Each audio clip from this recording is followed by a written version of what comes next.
Bismillahirrahmanirrahim. Assalamualaikum warahmatullahi wabarakatuh.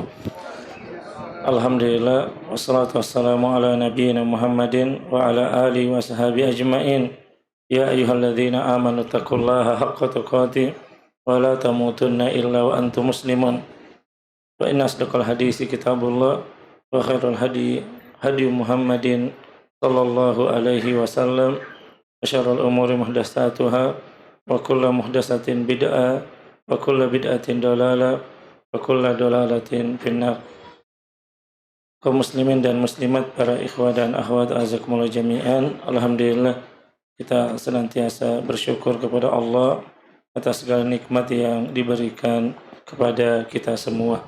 Di malam hari ini kembali kita akan mempelajari kitab Tauhid, kitab yang menjelaskan tentang tujuan kita diciptakan di dunia ini dan bagaimana kita mewujudkan atau melaksanakan tauhid tersebut, dan apa lawan-lawan daripada tauhid berupa kesyirikan, yang mana kita tahu bahwa kesyirikan merupakan dosa besar.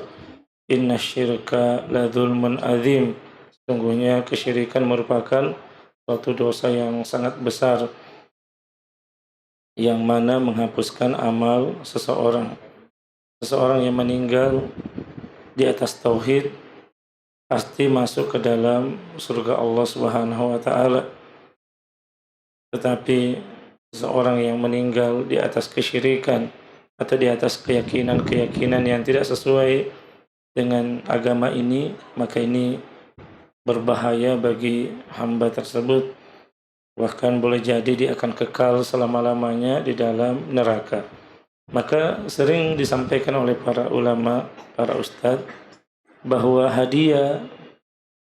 salah satu hadiah terbaik yang diberikan oleh seorang suami kepada istrinya, seorang kakak kepada adiknya, seorang anak kepada orang tuanya, seorang teman kepada temannya, yaitu yang mana mengajak mereka, memberitahukan kepada mereka hakikat tujuan kita diciptakan, yaitu beribadah hanya kepada Allah Subhanahu wa taala dan menjauhi kesyirikan. Ini adalah hadiah terbaik.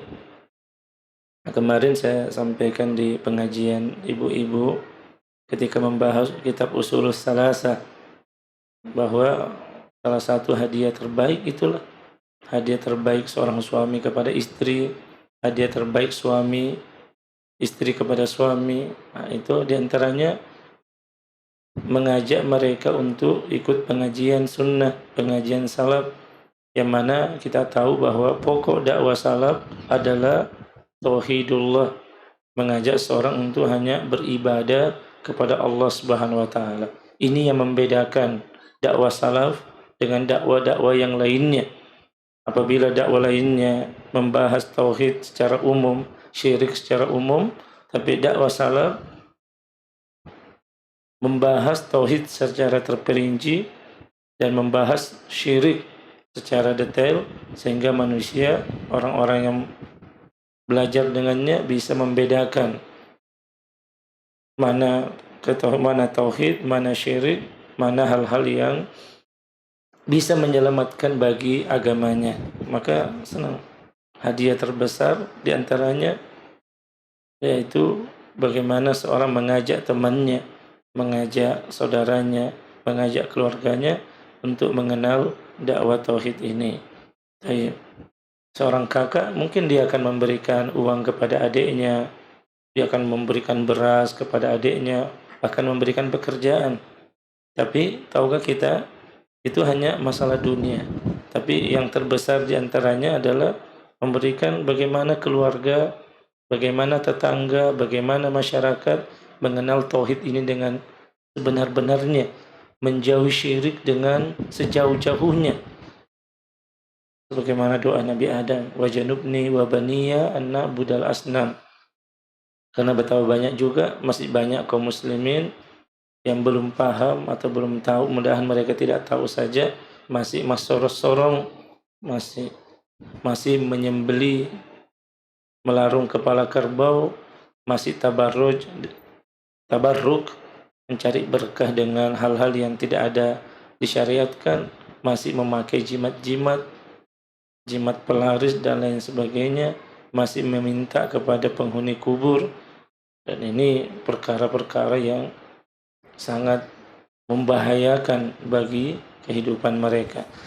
Para ikhwah jazakumullah jami'an, kita kembali melanjutkan pembacaan kitab Tauhid yang ditulis oleh Syekh Muhammad bin Abdul Wahhab rahimahullahu taala. Taib. Pada pertemuan yang lalu, sudah beberapa pertemuan kita masuk di dalam bab tentang al-istighosatu wa du'a'u li ghairillah, bab tentang al-istighosah. Istighosah artinya memohon pertolongan, berdoa kepada Allah Subhanahu wa taala agar dilepaskan dari musibah yang menimpa. Ini istighosah. Artinya makrubun, dari perkara yang telah menimpa. Adapun isti'adzah, memohon perlindungan kepada Allah dari perkara yang ditakuti. Kalau isti'anah, permohonan kepada Allah Subhanahu wa taala. Kalau istighosah setelah terjadi. Ini tentang isti'anah, isti'adzah dan istighosah. Dan dalam pertemuan yang lalu telah juga kita bacakan bahwa bagaimana doa itu adalah puncak daripada ibadah seorang hamba, dan doa ini merupakan suatu perkara yang besar, dan sebesar ketundukan seorang hamba kepada Allah Subhanahu wa taala, sebesar pula itu kemuliaan mereka di sisi Allah Azza wa Jalla. Kemudian para ikhwah jazakumullah jami'an, pada malam hari ini kita membaca penjelasan dari Fadilatul Syekh Shalih Fauzan hafizallahu taala berkenaan dengan bab al-istighosah ini.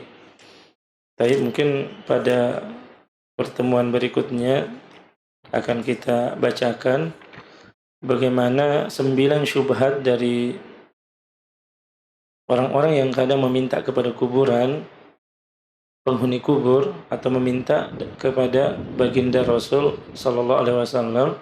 Mereka itu memiliki syubhat-syubhat yang kadang diambil dari Al-Quran, bahkan diambil dari hadis. Mereka menyebutkan, lihatlah ayat ini, lihatlah ayat ini. Ini menunjukkan bahwa Rasul Sallallahu Alaihi Wasallam bisa, walaupun sudah meninggal, tetap bisa untuk dimintai doa kepada beliau. Disebutkan di sana minimal ada 9 syubhat mereka. Maka insya Allah kita akan bacakan mudah-mudahan pada pertemuan berikutnya kita akan bacakan beberapa syubhat dan jawaban-jawaban terhadap syubhat-syubhat tersebut. Pada malam hari ini sedikit kita membahas di dalam bab minasyirki ayastaghisa bi ghairillah aw yad'u ghairahu, bahwa di antara bentuk kesyirikan seorang hamba memohon perlindungan, memohon agar dilepaskan dari musibah atau berdoa kepada selain Allah Azza wa Jalla. Ayat yang pertama yang tertulis disampaikan oleh Al-Imam rahimahullah ta'ala, wa qaulillahi ta'ala, dan Allah Subhanahu wa taala berfirman, wala tad'u min dunillahi, dan jangan kalian menyeru kepada selain Allah Subhanahu wa taala, ma la yanfa'uka wa la yadurruka, yang mana yang engkau memohon berdoa kepadanya, memohon istighosah kepadanya, la yanfa'uka, tidak memberikan manfaat kepadamu, wa la yadurruka, dan tidak memberikan kemudaratan, kesulitan kepada engkau. dan tidak memberikan bahaya. Fa in fa'alta, jika engkau melakukan tersebut, fa innaka idzan minadz zalimin. Maka jika engkau melakukan itu, sesungguhnya engkau termasuk daripada orang-orang yang zalim. Tayyib. Maka disebutkan di sini munasabatu hadzal bab li kitabit tauhid. Jadi, apa hubungan bab di antara kesyirikan adalah ayastagis, memohon dilepaskan dari musibah yang menimpa kepada selain Allah atau berdoa kepada selain Allah.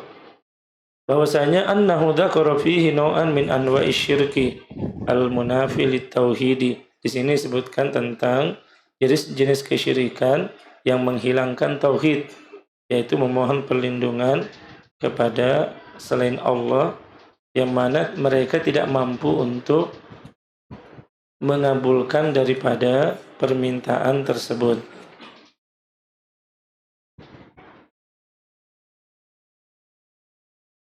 Dan perlu diketahui di sini, istighosah kepada selain Allah atau berdoa kepada selain Allah ada dua cabang.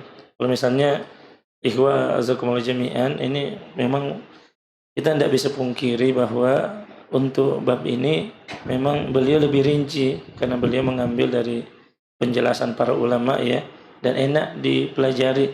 Contohnya mungkin beliau ketika memberikan itu, beliau memberikan bagan-bagan, dan itu cocok, bagus sekali. Bahwa istighosah itu untuk selain Allah itu ada dua bentuk. Istighosah itu bil hayy, memohon perlindungan kepada orang yang masih hidup. Jika orang meminta perlindungan kepada orang yang hidup namun tidak hadir,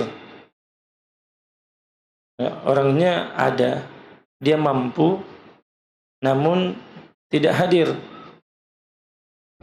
Misalnya mohon perlindungan, orang itu mampu tetapi orangnya tidak hadir atau tidak bisa diajak nelpon. Nah, kalau nelpon kan sampai aja, tapi masih di sini minta tolong kepada wahai Raja Salman, tolong saya. Ya kan tidak mampu juga mendengar, tidak apa lain sebagainya. Maka ini perbuatan syirik karena meyakini dia maha mendengar. Ini malah syirik rububiyah. Hanya dia di sini ada, dia tahu, dia melihat mendengar bahwa itu dia mampu maha mendengar.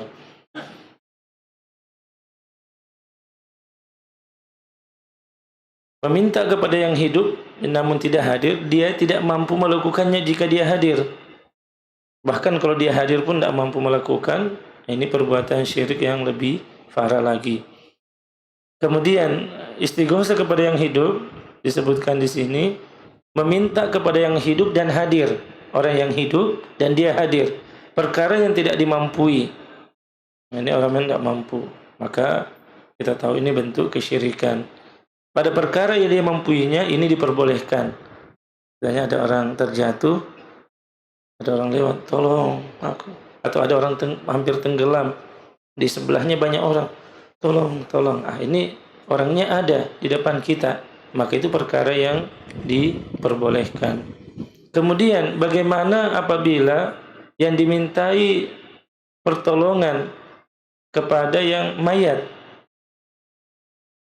Meminta kepada mayat untuk mendoakannya.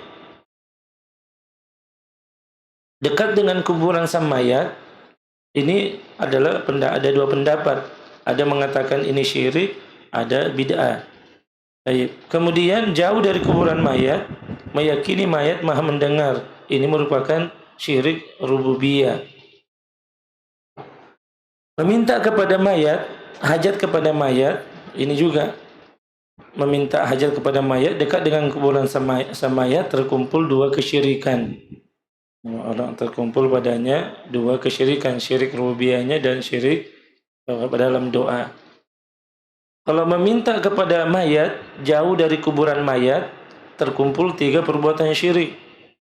Ini terkumpul, maksudnya ada syirik dalam beribadah, terkumpul di dalamnya banyak daripada kesyirikan. Jadi istighosah ini kepada orang yang hidup ada dua jenis. Kalau memang orang itu mampu untuk memberikan pertolongan, dia hadir di depan kita, mampu memberikan pertolongan, itu diperbolehkan.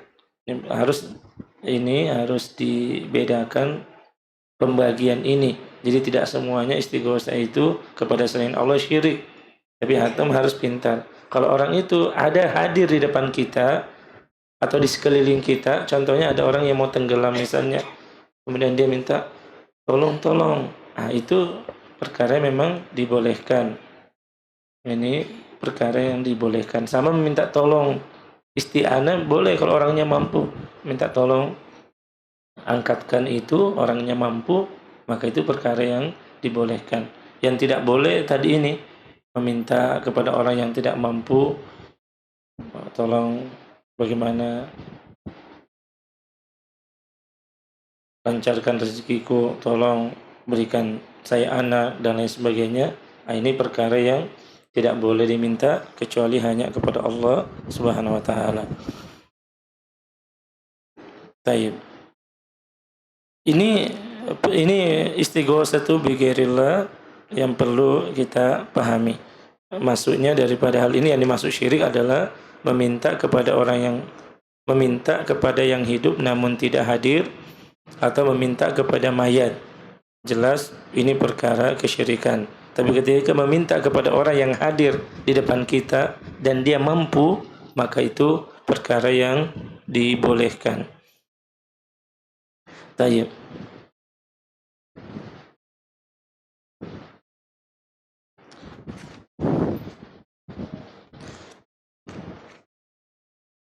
Para yuhazakumullah jami'an, yastagisa artinya al-istighosatu tolabul gaus. Apa itu tolabul gaus?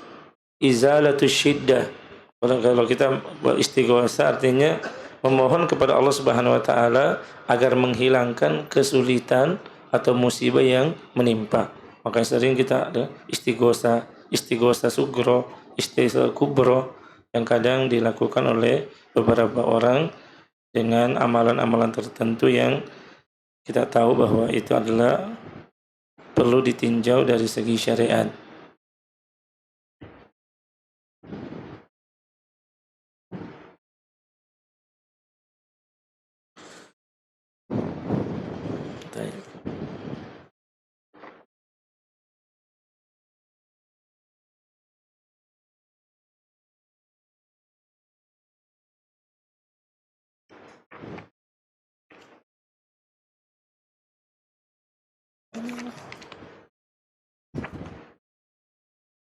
Baik, para ikhwan azakumullah jami'an. Kemudian kita lihat dulu terjemahan yang pas.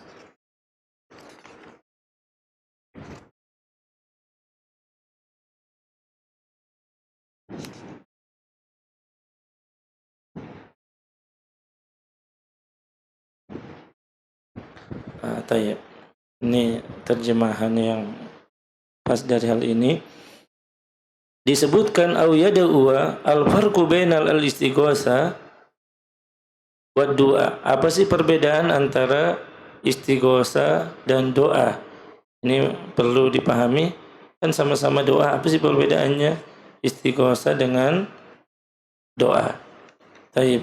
Fadilatul Syekh Shalih Fauzan hafizallahu taala, beliau memberikan pengertian seperti ini. Beliau mengatakan, annal istighosata la takunu illa minal makrubi. Bahwasanya istighosa tidaklah terjadi kecuali dari hal-hal yang berupa kesulitan.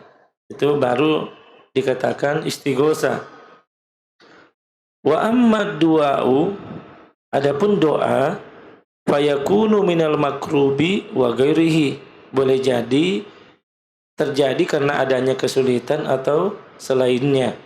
Bahwa kalau doa tidak mesti harus kesulitan.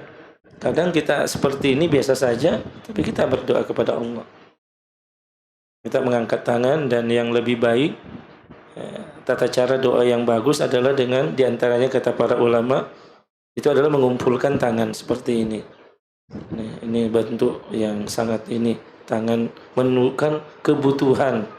Coba kita bayangkan kalau ada minta, misalnya kita minta seperti ini, tapi daripada dia minta tabe, Baik. Bapak rasanya bagaimana, Pak? Kalau ada orang minta seperti itu, kalau minta ada orang pengen misalnya datang minta ke rumah Bapak, wa masaila fala tanhar. Tabe minta betul.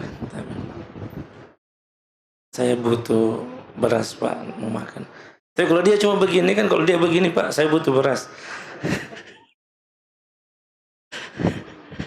Tapi kalau dia datang dengan demikian juga kita ikhwah azakumullah jami'an berdoa kepada Allah. Berdoa kepada Allah. Tapi saya pernah katakan pengalaman ya, itu ada seorang itu dia mau berdoa. Banyak betul doanya, tapi ketika dia multazam dengan di daerah multazam tempat yang untuk berdoa. Coba dia minta cuma dua. Rabbighfirli wa liwalidayya warhamhuma kama rabbayani shaghira dengan Rabbana atina fid dunya hasanah wa fil akhirati hasanah wa qina adzabannar. Ternyata doa yang lain itu dianggap ketika kita mana doa yang paling kau harapkan dikabulkan, kadang ada orang itu dia cuma dua ini, tidak ada yang lain. Kadang dia merasa itu ternyata ya kita tidak bisa dengan orang tua ya. Ternyata minta doa semua. Walaupun meminta kebaikan kepada anak dan istri kan sudah masuk di situ. Lupa Rabbana hab lana min azwajina wa dzurriyyatina qurrata a'yun waj'alna lil muttaqina imama. Karena mungkin yang paling saat sempit di saat orang sudah menarik-narik kita untuk gantian, ya ini sempit. Siapa mana yang harus didoakan terlebih dahulu? Ternyata doa ini juga sangat ini. Itu doa kebaikan dunia akhirat dan doa kepada orang tua. Rabbighfirli wa liwalidayya warhamhuma kama rabbayani shaghira. Kita butuh ampunan Allah dan kita butuh doa kebaikan dunia akhirat. Tayyib, itu perbedaan antara doa dengan istighosa. Jadi istighosa dalam perkara kesulitan, adapun doa dalam kondisi apa saja seorang muslim dianjurkan untuk berdoa kebaikan di dunia maupun di akhirat.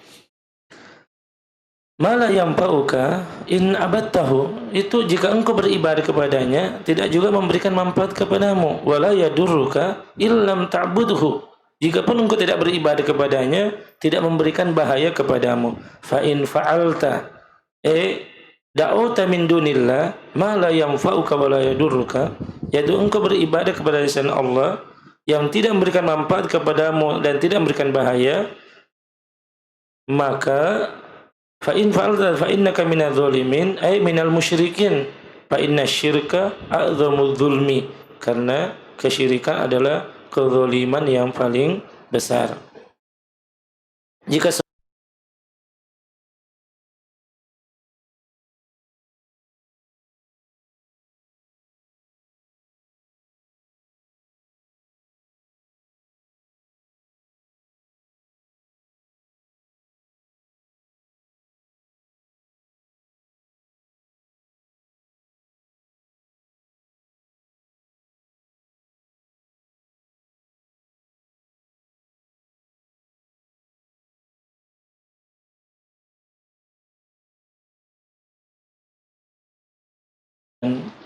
kesyirikan yang banyak terjadi ini dalam doa. Ini kesyirikan yang banyak terjadi ini di dalam perkara doa, dalam para isti'anah, isti'adzah, istighosa dan doa. Ini yang paling banyak terjadi.